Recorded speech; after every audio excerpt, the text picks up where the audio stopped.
नमस्कार मित्रों, चिकित्सा शिक्षा क्षेत्र में आप लोगों ने यह जो दाखिला लिया है, इस विद्या को पढ़ने का आपने मन बनाया है, इसके लिए आप लोगों को बहुत बहुत बधाइयाँ और हार्दिक शुभकामनाएं।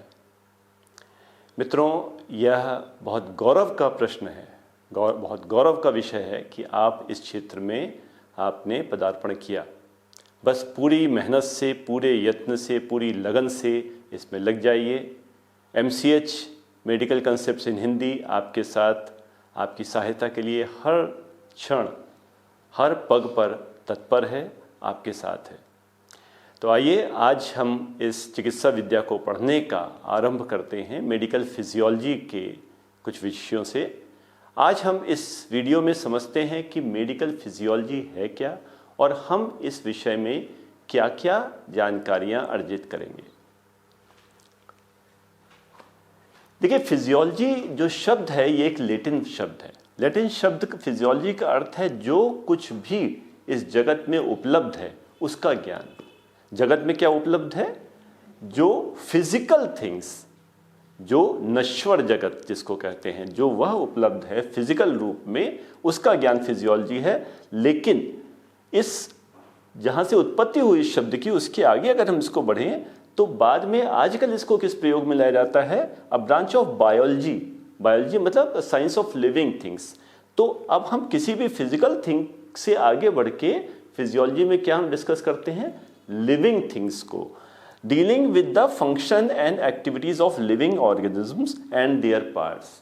तो जो भी लिविंग बीइंग्स हैं, जो भी उनके पार्ट्स हैं, उसमें जो फिजिकल, जो केमिकल प्रोसेसेस चल रहे हैं, हम उनका अध्ययन करें। यह डिक्शनरी कहती है, और जो मेडिकल डिक्शनरी भी इसके विषय में इसकी व्याख्या करती है वो क्या है? Everything that keeps us alive and working. तो हमें जीवित बनाए रखने के लिए जो जो कार्यकलाप आवश्यक हैं, उन सब का अध्ययन फिजियोलॉजी कहलाता है। लॉजी मीन्स साइंस, किसी विषय का अध्ययन। तो हमारी जो बहुत प्रतिष्ठित एक पुस्तक है मेडिकल फिजियोलॉजी की, guidance text book of medical physiology, वह एक्सप्लेन करती है कि फिजिकल और chemical mechanism responsible for the origin, development and progression of life. तो फिर वही बात आई, जीवन के ओरिजिन, उसके डेवलपमेंट और उसको आगे चलाते रखने के लिए जिन जिन तथ्यों की आवश्यकता है वह सब सम्मिलित हैं इस मेडिकल फिजियोलॉजी में, और आज से हम लोग इसका अध्ययन आरंभ करते हैं। तो अगर हम फिजियोलॉजी एज ए होल लें तो इसमें सब कुछ इंक्लूडेड था। वायरल फिजियोलॉजी, वायरस की भी, बैक्टीरिया की भी, प्लांट की भी, एनिमल्स की भी और ह्यूमन बीइंग्स की। लेकिन हम और आप आज ह्यूमन फिजियोलॉजी के विषय में जानेंगे। तो ह्यूमन फिजियोलॉजी क्या है? ऑर्गन सिस्टम्स जो हमारे हैं उनके विषय में, सेल्स, उनके मॉलिक्यूल्स, उसमें जो बायोकेमिस्ट्री हो रही है, जो उसमें बायोफिजिक्स चल रही है, जो बायोटेक्नोलॉजी चल रही है।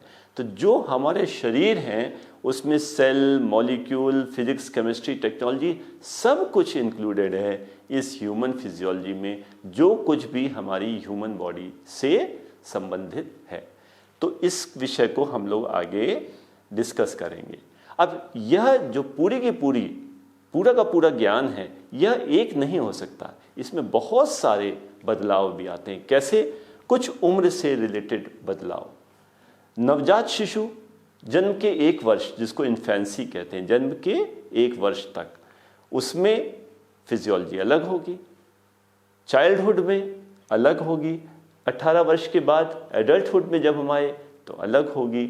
और जब एक प्रौढ़ होते हुए वृद्धावस्था में पहुंच गए तो फिजियोलॉजी की शरीर की वह परिवर्तित हो जाएगी। तो अलग अलग कालखंडों में, अलग अलग पुरुष या नारी में प्रेगनेंसी होते ही सारी फिजियोलॉजी बदल जाती है। तो चाहे प्रेगनेंसी, जिसे जेस्टेशन कहते हैं, उसके दौरान, या डिलीवरी के बाद लैक्टेशन, स्तनपान के दौरान, उस वक्त फिजियोलॉजी बदल जाएगी।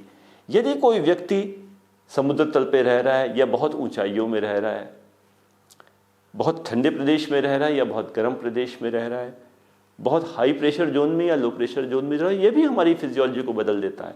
डीप सी डाइवर्स की फिजियोलॉजी अलग होती है और जो एरोनॉट्स होते हैं उनकी फिजियोलॉजी अलग होती है। तो इस फिजियोलॉजी में इन सब चीज़ों का अध्ययन करते हैं और साथ में अपनी गतिविधियों का।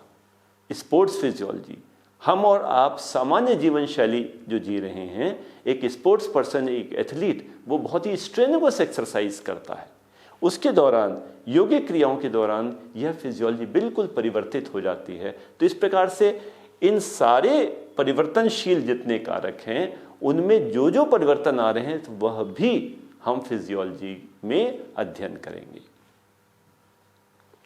अब हमारा शरीर यह किस प्रकार से बना है? हमारा शरीर जो ग्रॉसली, एक अगर हम मोटे मोटे तौर पे, ऊपरी तौर पे देखें, तो यह कई ऑर्गन सिस्टम्स का बना है और प्रत्येक ऑर्गन सिस्टम अनेक ऑर्गन्स, अंगों से मिलके बने हैं। तो यह तो हुआ शरीर का एक ग्रॉस अपीयरेंस, ग्रॉस ऑर्गेनाइजेशन। लेकिन अगर हम इसको माइक्रोस्कोपिक ऑर्गेनाइजेशन के रूप में देखें, तो यही ऑर्गन्स जो हैं, ये किनसे बने हैं? टिश्यूज से। और टिश्यूज किससे बनी है? सेल्स से। यह आप जानते हैं। तो ऑर्गन सिस्टम्स, ऑर्गन्स, टिश्यूज और सेल्स, जैसे जैसे उसकी हम गहराई में जाते जाएं, वह बड़े से छोटे रूप में आते जाएं, वह हमारी फिजियोलॉजी के अलग अलग तथ्य, अलग अलग रूप सामने आते हैं। ऑर्गन सिस्टम्स हम जानते हैं कि बहुत तरह के होते हैं। डाइजेस्टिव सिस्टम, भोजन पचाने के लिए, और उस भोजन से मिली हुई ऊर्जा को प्रयोग में लाने के लिए रेस्पिरेटरी सिस्टम, कार्डियोवैस्कुलर, उस सारी प्रक्रियाओं को पूरे शरीर में पहुंचाने के लिए, जो कुछ इससे वेस्ट निकला उसको एक्सक्रीट आउट करने के लिए एक्सक्रीटरी सिस्टम, शरीर को एक बेस देने के लिए, एक स्टैंड देने के लिए स्केलेटोमस्कुलर सिस्टम, और जीवन को चलाते रहने के लिए एक पीढ़ी से दूसरी पीढ़ी तक जाने के लिए रिप्रोडक्टिव सिस्टम। तो ये तो विभिन्न ऑर्गन सिस्टम्स हैं जो हमारे शरीर में चलते हैं। आप सोच रहे होंगे इसमें कुछ का तो नाम हमने लिया ही नहीं। वास्तव में ये सारे ऑर्गन सिस्टम्स जो हैं, ये शरीर में बाहर से एक इंटेगुमेंट के द्वारा कवर्ड हैं, ढके हुए हैं, संरक्षित हैं, सुरक्षित हैं। तो यह हुआ एक प्रोटेक्टिव सिस्टम जो बाहर से है। इंटेगुमेंट्री सिस्टम हमारी स्किन और इस तरह के इससे संबंधित अंग। यह समस्त ऑर्गन हमारे अंदर से संरक्षित हैं। अंदर से इनको सुरक्षा कौन दे रहा है?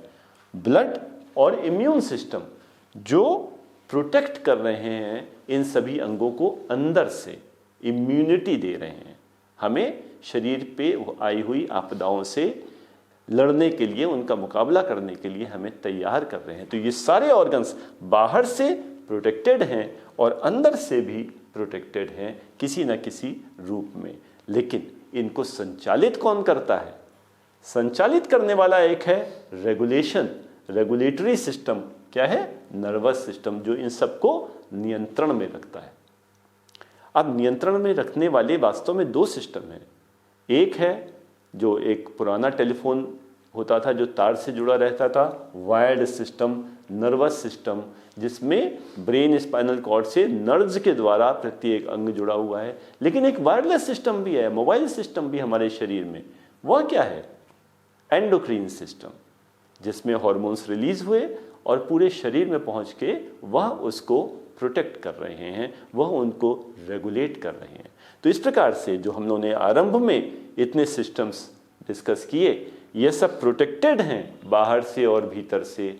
यह सब रेगुलेटेड हैं, नियंत्रित हैं एक वायरलेस सिस्टम से और एक वायर्ड सिस्टम से। तो यह सब मिलके हमारे शरीर का निर्माण हुआ और इन सब की फिजियोलॉजी हमें और आपको डिस्कस करनी है, एक ग्रॉस रूप में, एक मॉलिक्यूलर रूप में। तो अब अगर हम उतरे एक सेलुलर स्ट्रक्चर पे, तो शरीर की जो सेल्स हैं, एक कल्पना कीजिए कितनी सेल्स होती होंगी। एक ग्रॉस अपना एक अनुमान लगाइए। और उन सेल्स में सबसे ज़्यादा संख्या में कौन सी सेल्स हैं? आइए बताते हैं आपको। शरीर में 100 ट्रिलियन सेल्स, ये तो हमारी पुस्तकों में लिखा है, जो विदेशों में लिखी गई हैं। ट्रिलियन, मिलियन, बिलियन हमको कंफ्यूज कर देता है, तो हम क्या कहेंगे? 1,00,000 करोड़ सेल। अब समझ में आया कितनी सेल्स होती हैं बॉडी में। 1,00,000 करोड़ सेल। और वो सेल्स में भी 75 ट्रिलियन जो हैं, वह तो दूसरी सेल हैं जो 25 ट्रिलियन 25,000 करोड़ सेल्स जो हैं वो क्या है, आरबीसीज। तो हमारे शरीर में जो सर्वाधिक संख्या में जो सेल्स हैं वो हैं आरबीसीज। तो ये याद रखने वाला, एक ध्यान देने वाला तथ्य है कि आरबीसीज हमारे शरीर की सर्वाधिक संख्या में पाई जाने वाली सेल्स हैं। अब प्रश्न ये उठता है कि ये जो सभी सेल्स हैं ये आपस में किस प्रकार से अरेंज की गई हैं। भाई ऐसा तो किया नहीं, जैसे एक मकान बनाते समय हम ईंटों को एक रूप में, एक तरीके से, एक अरेंजमेंट से उनको हम रखते हैं तब एक मकान बनता है। ऐसे तो नहीं ढेर बना दिया। तो ये सारी सेल्स क्या ढेर के रूप में अरेंज्ड हैं या किसी रूप में भली भांति संरक्षित हैं, सुरक्षित हैं, व्यवस्थित हैं। तो वास्तव में अगर हम बहुत पहले की बात करें, जीवन जब उत्पन्न हुआ था इस धरती पर, तो क्या कहते हैं उसको, प्राइमोर्डियल सी, एक समुद्र। जीवन में पृथ्वी में चारों तरफ पानी ही पानी था, उस पानी में जीवन की उत्पत्ति हुई थी। सबसे पहले जो जीवन कहाँ आया था, जल में। और ह्यूमन बीइंग्स इससे अछूते नहीं हैं। आज भी जीवन की उत्पत्ति पानी में ही होती है। हमारे जीवन का एक बड़ा समय वह पानी में गुजरता है। तो आरंभ में जब बच्चा फीटस, भ्रूण के रूप में होता है, तो वह पानी के अंदर ही होता है, एमनियोटिक फ्लूइड में। तो जीवन का एक बड़ा भाग अभी भी हमारा ह्यूमन फिजियोलॉजी में वह पानी में ही गुजरता है। और यह पानी से ही हम शुरू होके, वास्तव में हमारी जो सेल्स हैं वह सेल्स बड़े होने के बाद भी वह वाटर फिल्ड एनवायरनमेंट में ही रखी हुई हैं। उनके सेल्स के चारों ओर किसी न किसी रूप में जल है। सेल के अंदर इंट्रा सेलुलर फ्लूइड और सेल के बाहर एक्स्ट्रा सेलुलर फ्लूइड। तो फ्लूइड, जल अभी भी हमारे जीवन का एक बड़ा भाग है और जीवन का बहुत सारा जो क्रियाकलाप है वह इस जल में अरेंज होता है। तो अब अगर हम इन सेल्स की बात करें, इस फ्लूइड की बात करें, तो फ्लूइड बड़ा यूनिक है। सेल के अंदर प्रत्येक सेल अपने अंदर जो फ्लूइड रखती है उसको वो अपने अनुसार वह नियंत्रित करती है कि भाई अगर बोन सेल है तो उसका फ्लूइड ऐसा होगा, मसल सेल है उसका फ्लूइड ऐसा होगा। तो हर सेल का अपना इंटरनल फ्लूइड वो विशिष्ट है। लेकिन प्रत्येक सेल के बाहर जो पूरे शरीर में है, यह पूरा एक्स्ट्रासेलुलर फ्लूइड लगभग एक जैसा है। और यह काफी कुछ उस प्राइमोर्डियल सी जो था ना, जहां से जीवन की उत्पत्ति हुई थी, उससे मिलता जुलता है। उसका जिस तरह का आयनिक कंपोजिशन था, बहुत कुछ वैसा ही हमारा जो बॉडी है जिसमें उस हमारी सेल्स रखी हैं, एक्स्ट्रा सेलुलर फ्लूइड, उस फ्लूइड का कंपोजिशन काफ़ी कुछ उस प्राइमोर्डियल सी के जैसा है। इसीलिए उसको कहते हैं हम internal environment of the body, जो कि 70% हमारी बॉडी में जो कुछ है वह इसी से नियंत्रित हो रहा है। यह इंटरनल एनवायरनमेंट हमारे एक्सटर्नल जो हमारे चारों है उससे अलग है। तो इंटरनल एनवायरनमेंट पूरे शरीर का सेम है एक्सटर्नल एनवायरनमेंट की तुलना में, और इसी इंटरनल एनवायरनमेंट में वो सारी सेल्स रखी हैं। सेल्स यूनिक हैं, लेकिन इंटरनल एनवायरनमेंट 2, 3, 4, 5 प्रत्येक व्यक्ति का एक जैसा है। और इस इंटरनल एनवायरनमेंट के लिए एक शब्द दिया गया, फ्रेंच शब्द मिलियू इंटीरियर। क्लॉड बर्नार्ड ये एक बहुत बड़े फिजियोलॉजिस्ट माने जाते हैं, जिन्होंने जब इस चीज़ की व्याख्या की कि पूरे शरीर का इंटरनल एनवायरनमेंट सेम है, और वह है इंटरनल एनवायरनमेंट मिलियू इंटीरियर के नाम से जाना जाता है। इसको जिसने समझ लिया उसने फिजियोलॉजी समझ ली। तो यह इंटरनल एनवायरनमेंट यह हमारी हेल्थ को, हमारे स्वास्थ्य को निर्धारित करता है। जब ये इंटरनल एनवायरनमेंट गड़बड़ हुआ तब रोग उत्पन्न हुए। तो इस इंटरनल एनवायरनमेंट को व्यवस्थित रखना, नियंत्रित रखना और उसको बनाए रखना, उसमें किसी तरह का परिवर्तन ना आने देना, यह हमारे बॉडी का एक बहुत बहुत महत्वपूर्ण कार्य है, जिसको हम कहते हैं होमियोस्टेसिस। होमियो एक जैसा, स्टेसिस उसको रखना। तो शरीर में इंटरनल एनवायरनमेंट को एक समान बनाए रखना, हमारा शरीर सारा दिन यही कार्य करता है कि शरीर का एनवायरनमेंट बहुत डिस्टर्ब ना होने पाए। गर्मी हुई तो शरीर उसको ठंडा करने पे लग जाता है, ठंडक हुई तो शरीर उसको गर्म करने पे लग जाता है। हमारा भोजन हमने खाया, शुगर की मात्रा ज़्यादा हुई तो शरीर उसको कम करने पे लग जाता है, उसको स्टोर करने पे लग जाता है। भोजन नहीं किया, भूख लगने लगी, जब हमारा शरीर में ग्लूकोज लेवल कम हो रहा है तो वो उसको निकाल के स्टोर से दोबारा नियंत्रित करने पे लग जाता है। तो इस प्रकार से सारे क्रियाकलाप उस होम्योस्टेसिस को मेंटेन करने के लिए किए जाते हैं। अगर हम ना कर पाएं तब क्या हुआ?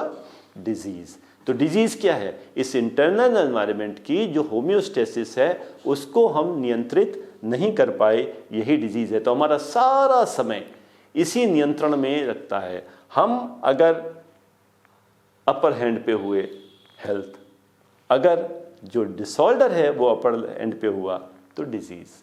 यही होम्योस्टेसिस है, हेल्थ बनाए रखना और डिजीज से बचना। अगर होम्योस्टेसिस हम नहीं मेंटेन कर पाए तो शरीर बिखर जाएगा। तो सबसे पहले रोग को जानने से पहले हेल्थ को जानिए, स्वास्थ्य। तो स्वास्थ्य को जानें और स्वास्थ्य की रक्षा करने के मंत्र को समझें, यही फिजियोलॉजी है और यही हमको समझना है। तो सबसे पहले इसी सूत्र को पकड़कर हम शरीर के इंटरनल एनवायरनमेंट को, शरीर के बॉडी फ्लूइड्स को हम समझेंगे नेक्स्ट वीडियो में। तो मित्रों, इस वीडियो में हम लोगों ने जाना कि मेडिकल फिजियोलॉजी क्या है और मेडिकल फिजियोलॉजी में क्या क्या तथ्य हैं जिन पे हमें ध्यान रखना है। जो सबसे महत्वपूर्ण इसका अंग है वह है इंटरनल एनवायरनमेंट, मिलियू इंटीरियर, और उसको ही नियंत्रित करके हम अपने स्वास्थ्य की रक्षा कर सकते हैं। और इस मिलियू इंटीरियर इंटरनल एनवायरनमेंट को हम अपने अगले वीडियोस में समझेंगे। धन्यवाद।